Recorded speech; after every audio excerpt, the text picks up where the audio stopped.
الله الرحمن الرحيم الحمد لله والصلاة والسلام على رسول الله محمد بن عبد الله وعلى آله وصحبه ومن والاه ودل تيغا ويسلنا النبي مخا أجن فارينغا صلى الله عليه وسلم بعد سايبنا دي دونكو دو سرسو تريك لين كما وفي نتاخو كونو غودينيا كتابه كيبه غونو خا غود تنخاتي تاخي تيمباندي وفغارونو تنخاتي دو تاخ باناندينيا وسفي تيرون تاخو نيا كما تالغري كيبه غو تاخو agani nana bure na sironta hunde bere agel fi sironta hunga nana bure de bere nana bure laga nana faqa Allah killenga na faqa khairin killunga wada khairin killu or fo gebe ko kunno nga agani na faxandenga musulmonga juninga fini beni ko foninga sironti fini beni kaninga sironti fini beni anna dullunto yigandi anna miskina ni tamundi anna liyatima ni brandi anna soronga junga fini beni gadudo misidu do kharal loxodo kummeni tana anna nabren do khoto anna do khoto anna nabren lo kunya ma khadna nabren lo fube na fagantei fube ganye mena kota banea fube aga to khini ke duna ma khadna nabren do khoto ma khadna nabren lo kunga kunta fofo na fana idan ay gel sironta khun khadi anna sironta khuti sigire khibe gamma aljah sigire khibe gamma ko fonno khang ange sere nanga ko foke no soronga ndrodo itan nanga kati fulane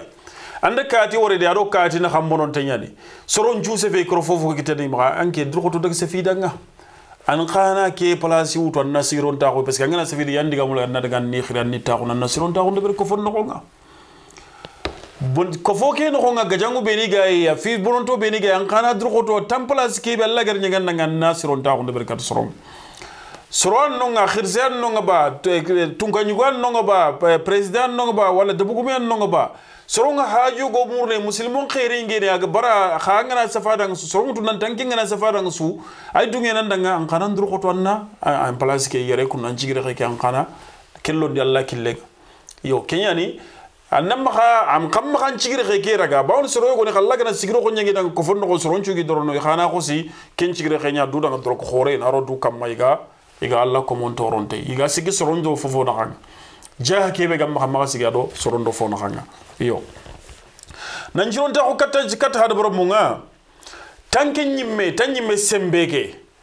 soronga na khairin golle be loke finike daga sere go de may gollenke sere go de may likengeke sere go de ma fube ha junga yeke anyimme feteke an chembeke sembeke be Allah gar nyangandanga soronde matei ken qadi fi sironta ko amma faale mo sallallahu alaihi wasallam agay barajun ko hadamar men ga baraju be kitana hadamar me fini be ga ga barajen kinnanga agati wa tu'inu ar-rajula anna sarande ma fi dabatihi daba be ga maka mo me khin nyar maka ba likken maka mulina likke kera kamma akor sere gi de mannare anna de ma fare nyar maka ba anna fare anna dikke ke de ma ni likun ci gandi fare kamma ani kacingol le nya siti ba ni boto nya yete ba ani mulina kiyade ba anna de ma tufa nyana maka ga segendi banna de ma anche mbenya fayke kha anchiron ta khote ya ke kharon Allah killenya faran jabe nan to tu'ina ar-rajula an-nas rede ma fi dabatihi ida banga fa tahmiluhu alayhi an-nas gi ana sotu dawa ke kamma aw tahmilu lahu aw tarfa alayhi mata'ahu alayha mata'uhu walla nyimena mata'ahu annari anati ndugum pay segen annab ku beringa har ken khairinya hari seren nan jotu fo ngam anna fo bere khairinya idan mana anna badl ndebari anna ihsan ndebari ti Allah gar sembe be ngandanga sorondema kefi soronga khairi golle ngi gana golle sudu ber khairi golle yagani ona debenje sellande en horonda ke sellandi sembe nganga daga sellandi ke man na ngan sellandi Allah sellandi ne Allah ser soronta ko debel kad soronga miside nyen hotel la wanki horonda ga wanki debe nyen on kiyade ber khairi nyen soronya wari ga golnya ngamul ni dema dagi dema kesul fi soronta ko nya seronta ko nga fitna no nga labeti en no nga kenga diga me ngebe nyame ay nan Allah botu khwanya nga yebo khobe kembeti yani nalla botu kantil ko Allah gamul anya khenga Allah ya ken koyna nga shawqu ani khano nya tallan kidina nga nanti Allah an khonya khenya ga yekundo cinga bata kenna ko santallan qanun katibeti yake ana khusan nyanna beti ki deberi timo ko nga gan qawnan deberi mo ko kebe ya idan kembeti angana ken tasawur de bernan tinga kebeti be de bra ko nya khanya galla wa chaga taqum khoy walillahi almathalu al'a angana fogo de berne ancire go yankara nga sere ga dron te nya namma angamulla anan kontandi a golle ke ana de baranti mo gonya idan walillahi almathalul a'la angana golle de barna Allah daga na golle ke de barna Allah botu ka annaka tarahu khonya khenya gaye gela gana ke amma jofi ke martaba ya anna Allah botu khoy annatu nanti fa illam takun tarahu fa innahu yarak gela gana yanke nganto walla anke kemeranga kisi me maranga nanti nya khenya Allah ya na golle ke de barti mo khonga gan kawnya mo ko beya dalla mana khon dalla ga dome ya ya khenya ginga khoy bondi khoy wogr misale ko ndam ko be kemeranga khannatu nanti bon nkeke aya akenya khenyaninga keke galla to pakke keke no honde akenya khenyaninga idan aya khenginga sungana golle ke bonondu su ngir golle ke bonondu su wallahi khenginga butuwa antilingo na danga antu golle ke mulla ani landina idan kendo bane ndugo na khos golle ke de ber timo ko ando kan ninya ke golle de berni anda de ber timo ko nya إذا كان شيء الله عز وجل دالي ننتي فارق جاب ننتي أن تعبد الله كأنك تراه كن مرتفع فناي فإن لم تكن تراه فإنه يراك أكينيا خيانا إذا أنا أقول لك دبر تكيم خويا عند سرون تاخون دبر أقول لهم فتعبد الله أن الله بتو خايف أن كنت خايفا حال كونك خايفا منه أن كنت تنجني الله عز وجل يا أنغا ورنو bakalla yang kata ngate nanti ngam golle ke de bari su ngama gomondo su Allah tumulla Allah ni landina Allah azza wa jalla ri ko musiru ngari jakke kunya nanti igana gollo de berni Allah danga mo khosirenya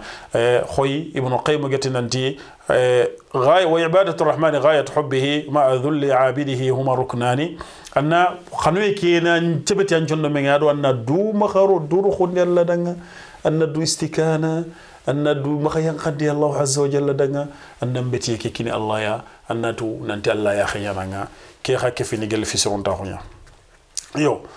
كوسو كندو إري حديثك لعل وانا حديثك برجو ان شاء الله كتاب من حديثك دات والدليل من السنه القران كقران يكرد والقران يكون عندنا فناكيا ننتي ان الله مع الذين اتقوا والذين هم محسنون سربري قال سرسرون الله عز وجل كفينيه قال سرون دبرني الله نكون كماني مولا كفين نكون كمانيه الله دل وتوكل على العزيز الرحيم الذي يراك حين تقوم وتقلبك في الساجدين انم بين تو الله كمن كيبي غانغال لاندغان تندالي انتغا angana kefini betano nga ando betano nga betin do me ambane nga betin Allah azza wa jalla ayang Allah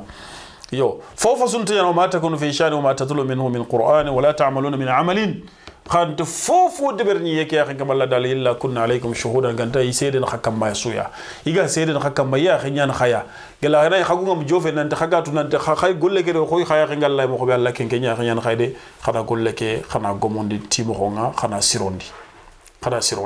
إذن كن آيونا الله عز وجل غري كومو داغا ونا غول لك سيرون حديث غري حديث كي فارنغل كو صلى الله عليه وسلم غا كوينو يا درجه بي كو كوبيني سوغدانغي كوند واتشا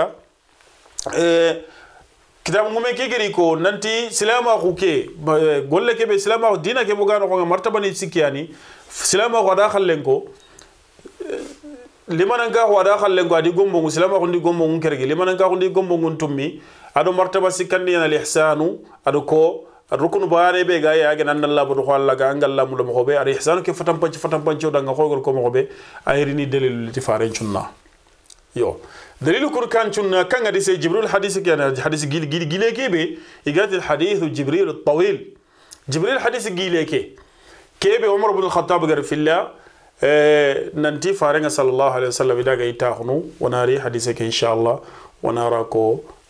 تاتنا باذن الله غنا فين نون الله غنا توفيقنا ربنا تقبل منا انك انت السميع العليم وتب علينا انك انت التواب الرحيم